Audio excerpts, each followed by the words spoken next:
Hey guys, and welcome to today's video. Now today's video I'm going to talk about why I've got SADS. Now for those who have no clue what SADS are, it is seasonal affective disorder, and it's basically just to do with the weather and how it changes your mood from the different seasons, and basically that really. Now, I used to think SADS was ridiculous, purely because I just didn't think the weather had that much to do with your mental health. Because, it's the weather. I didn't really think that it impacted your mental health that much. If it was colder outside or it was rainy, I don't understand why that would affect your mental health, whether it was sunny or not. So I was very, very skeptical about it. And when I sort of talked to my therapist about it and she sort of told me that's what I'm suffering from right now, I was very like, you have got to be kidding me. Because I used to sort of didn't believe in it.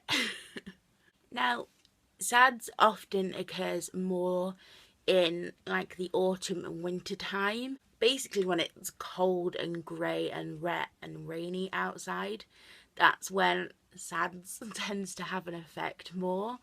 And it's basically to do with lack of sunlight and just how dark it is and how it sort of affects your mood. Because when you're in the summer, you can sort of go out a lot, you enjoy going on walks and doing activities and just generally being outside in the sun. And in winter, especially nowadays, where I'm living, it's constantly raining, and the minute you go outside you turn into an instant ice cube. So you're rushing to get into the car, or you're rushing to take the dog for a walk to get back in, and you're not really doing a lot. You're not really enjoying being outside, and you're sort of stuck inside, and it can feel a bit like a prison sometimes. They say that SADS often also occurs after Christmas more than ever, because Christmas is this big, huge deal in life that everybody is focusing on. It's made of such, this huge, important thing. And then afterwards, it's like, well, what's next? And you're sort of left with nothing to sort of look forward to, or you've got nothing to sort of plan for, and you're sort of just in the middle. So they say that SADS often gets worse after Christmas. My personal experience with SADS is, it's hard. As I said before, I didn't believe in SADS. I thought that, how can your mood be affected by how cold it is outside? And I love autumn, so I didn't really think that I would ever suffer from it. But it has been really, really hard. I have got two modes right now, and one mode is curling up in a ball and just crying and not wanting the world, or just wanting to run away and jump off a bridge. There are the only two options in my life right now, and I am fighting against both, because I just am so sad and lost and empty, and I don't enjoy anything anymore. I can't watch things on TV because I can't focus on them, and I just don't enjoy them. I've lost the sort of enjoyment out of my life. On my second channel, I vlog, and I love it. I absolutely love vlogging. And I had footage that I filmed a while ago sitting on my computer, and I just couldn't edit it. Every time I tried to edit it together, it made me so sad, and I hated it, and everything I saw in it was hatred, and I just could not put it together, and I hated it. And I eventually just had to I just kept deleting the file if I even managed to edit a little bit, because it just made me so sad how bad it made me feel. So SADS does really, really suck. It also affects your sleep. And I think I've said on here many times that I suffer from insomnia. So sleep for me is very, very rare. And now having this that is also affecting my sleep isn't helping. I am absolutely exhausted. I am barely sleeping at all.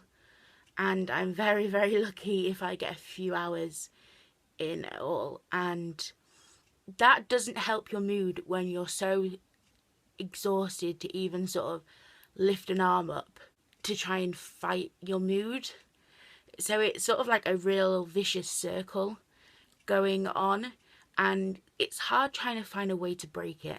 Now, that's not to say that with SADS you have to sort of live with it until spring or summertime when it often eases up, because that's a long time away. And you can't just have those two modes, which is jumping off a bridge or curling up in a ball and crying, because you can't. It's just life still goes on. Life doesn't stop and wait for you to feel better. It just doesn't work like that. You sort of have to get up and fight like hell.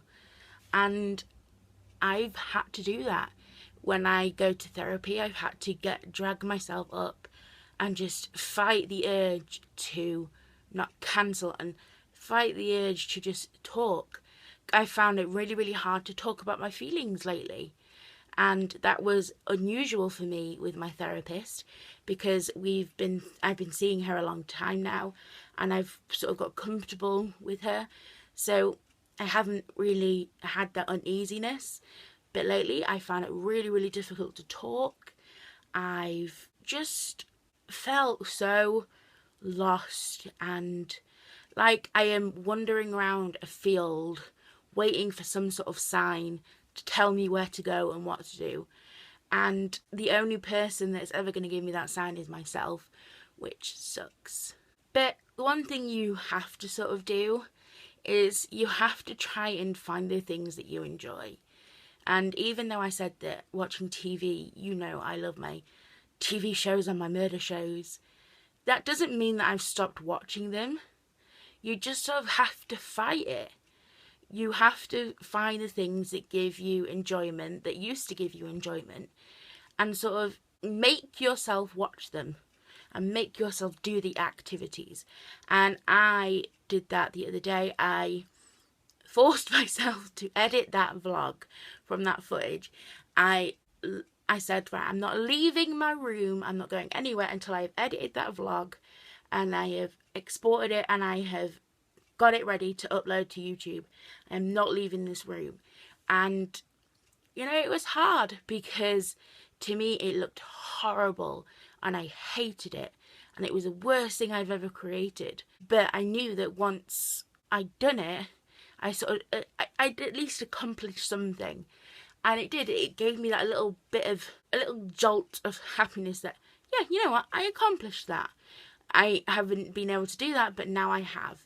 And I posted it on YouTube and it's gone live. And, when people comment on it and say they enjoy it, and that helps, because even though all I can see when I look at it is hatred, knowing that I'm the only one seeing that helps as well. With whatever type of mental illness you're suffering from, whether it's SADS, whether it's anxiety, whether it's grief, whether it's whatever, it's a constant battle, and it's hard. It really, really is hard, because the person that you're fighting is yourself. You're at war with yourself. You're at war with who you are, and you're fighting against every part of you that is telling you something negative. And it's really, really hard to try and win over your own being.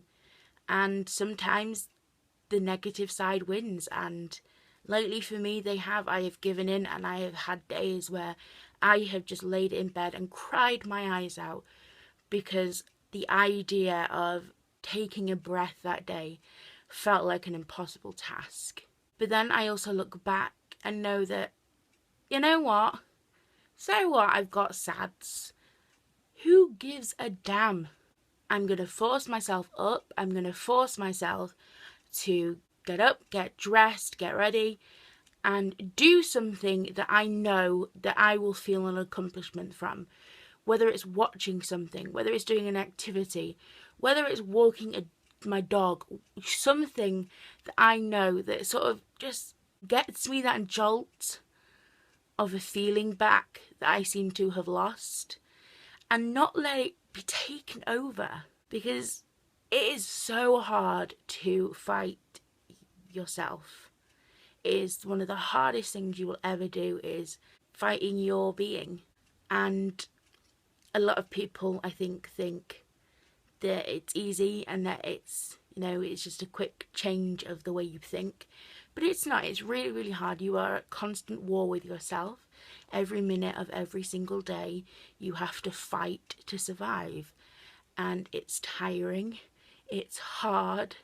And new obstacles turn up every single day. And some you can easily hop over. And some that will knock you down and will keep you down for months. And you might never even get up from them.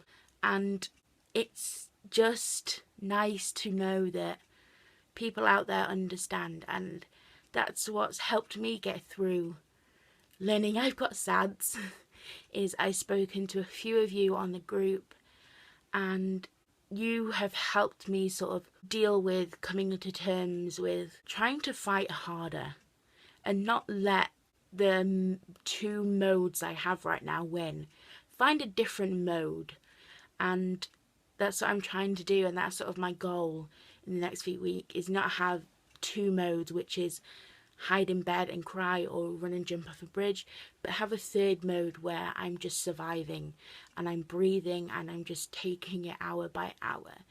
And I'm hopefully going to be able to get that mode soon, because it's hard, but I also know that I have so many wonderful things in my life right now.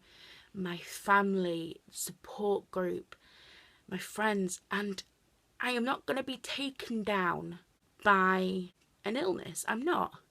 I decided a long time ago from that suicide attempt that I wasn't gonna give up, that I wasn't gonna keep those tablets down, and that I was gonna wait for death. I decided that I was going to give it another try. And I have given it so many tries since then. And I have fought like hell for ages now.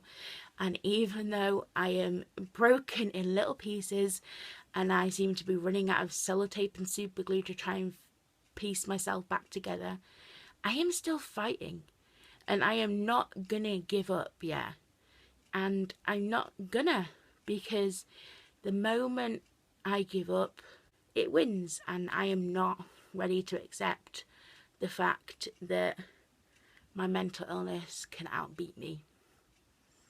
So thank you guys for watching today's video and for just generally being amazing. It really does mean the world to me. I am off to go snuggle up with my little dog because he's just got back from the vet and he had a traumatic experience, so he's not doing too well. So I'm going to go snuggle him and hopefully fight this SADS today. I just remember the support group is open 24/7, and I am here for you if you need anything, and the links for me and the support group are all in the description box below. So thank you guys, and I will see you next week with another video. Bye.